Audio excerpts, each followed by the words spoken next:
Akala mo ba imposible? Na mabasa ang isip ng isang tao kahit hindi siya nagsasalita? Ang totoo, hindi mo kailangang maging psychic. Hindi mo kailangan ng kapangyarihan. Kailangan mo lang intindihin ang psychology ng tao at ito ang masakit na katotohanan. Ang tao kahit gaano kagaling magsinungaling, hindi kayang itago ang lahat.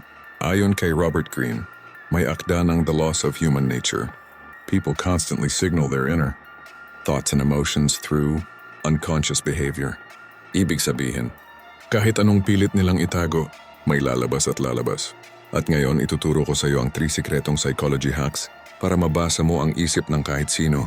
Bago tayo magsimula, kung hindi ka nakasubscribe sa channel na ito, malamang hindi na tayo muling magkikita. Pero kung subscriber na kita, congratulations. Araw-araw kang natututo ng tunay na psychology. Unang sikreto, body code decoder. Ang katawan, hindi marunong magsinungaling. Pwede mong kontrolin ang salita mo, pero ang body language, automatic yan. At dito pumapasok ang isang katotohanang hindi gustong tanggapin ng karamihan. Bago pa magsalita ang isang tao, nagsasalita na ang katawan niya. Kapag ang isang tao ay nakapulupot ang braso, hindi lang yan pagiging comfortable. Kadalasan, depensa yan. Umiwas ng tingin, hindi lang hiya. Minsan may iniiwasang katotohanan o hindi mapakali. Hindi lang nervyos, kundi may tinatagong emosyon o impormasyon. Hindi yan simpleng galaw. Signal yan ng isip. Sabi nga ni Sigmund Freud, no mortal can keep a secret. If his lips are silent, he chatters with his fingertips. Masakit pakinggan. Pero totoo. At kung intindihin mo pa ng mas malalim, hindi lang sa kung ano ang ginagawa ng katawan, kundi sa kailan ito nagbabago. Halimbawa, kung dati kalmado siya, tapos biglang naging tense, may na-trigger kang emosyon. Kung diretso siyang tumitingin sa'yo tapos biglang umiwas, may natamaan kang sensitibong punto. Ito ang tinatawag ng psychology na baseline.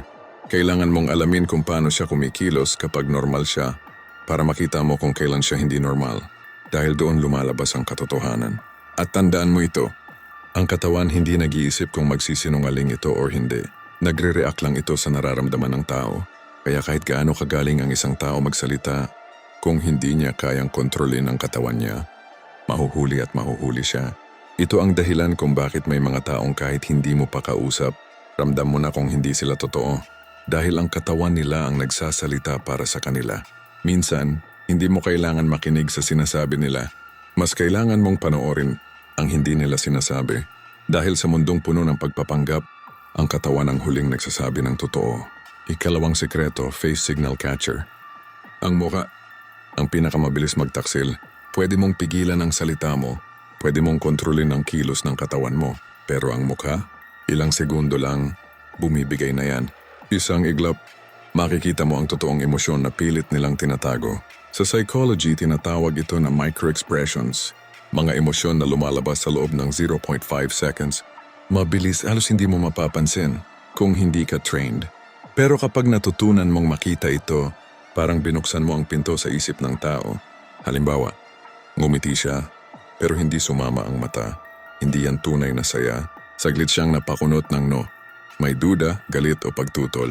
Biglang kumunot ang ilong. May disgust o hindi niya gusto ang sitwasyon.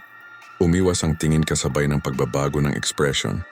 May tinatagong emosyon. At ang pinakadelikado, hindi nila alam na ginagawa nila ito. Automatic yan. Ayon kay Paul Ekman, isa sa pinakarespetadong eksperto sa emosyon. The face is the primary system for displaying emotions. Ibig sabihin, kahit gaano kagaling ang isang tao magpanggap, ang mukha niya ang unang magbibigay ng katotohanan. Pero mas lalalim pa tayo. Hindi lang basta pagtingin ang kailangan mo, kundi pagmamasid sa pagitan ng mga sandali, yung mga split-second reactions na lumalabas bago pa nila makontrol ang sarili nila. Halimbawa, tinatanong mo siya, okay ka lang ba? Sasabihin niya oo naman, pero bago pa niya sabihin yon, may dumaan na lungkot sa mukha niya, isang iglap lang. Pero kung nakita mo yon, alam mo na ang totoo. Ito ang reality. Ang tao, hindi agad nagsisinungaling sa mukha. Natututo lang silang takpan ito. Pero huli na. At tandaan mo ito, ang tunay na emosyon, lumalabas muna. Bago pa ito maitago, kaya kung mabagal ka mag-observe, mamimiss mo ang katotohanan. Pero kung matalas ka, makikita mo ang bagay na hindi nila gustong ipakita. Minsan ang pinakaimportanteng impormasyon hindi nanggagaling sa salita, kundi sa isang segundo ng katotohanan na hindi nila napigilan. Kaya simula ngayon, huwag ka lang tumingin. Magmasid ka, maghintay ka, at hulihin mo ang sandaling hindi nila kayang kontrolin. Dahil sa mundong puno ng pagpapanggap, ang mukha ang unang nagkakamali at doon lumalabas ang totoo.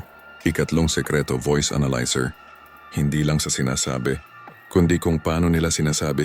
Dahil lang totoo, ang salita pwedeng pag-isipan, pero ang boses, nahuhuli yan ng emosyon.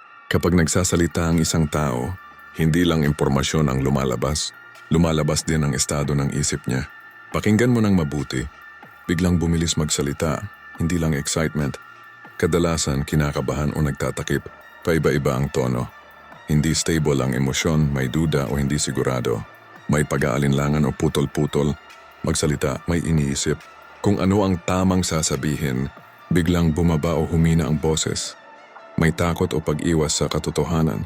At minsan hindi sa kung ano ang sinasabi, kundi sa hindi nila masabi ng diretsyo. Sabi ni Friedrich Nietzsche, "I'm not upset that you lied to me. I'm upset that from now on I can't believe you." Dahil ang isang kasinungalingan, hindi lang sumisira ng isang usapan, sinisira nito ang tiwala. Pero heto ang mas malalim na insight. Kapag ang tao ay nagsisinungaling, nagkakaroon ng internal conflict sa isip niya. Alam niya ang totoo, pero iba ang sinasabi niya. At dahil dito, nagkakaroon ng leak sa boses niya. Halimbawa, gagamit siya ng feelers tulad ng,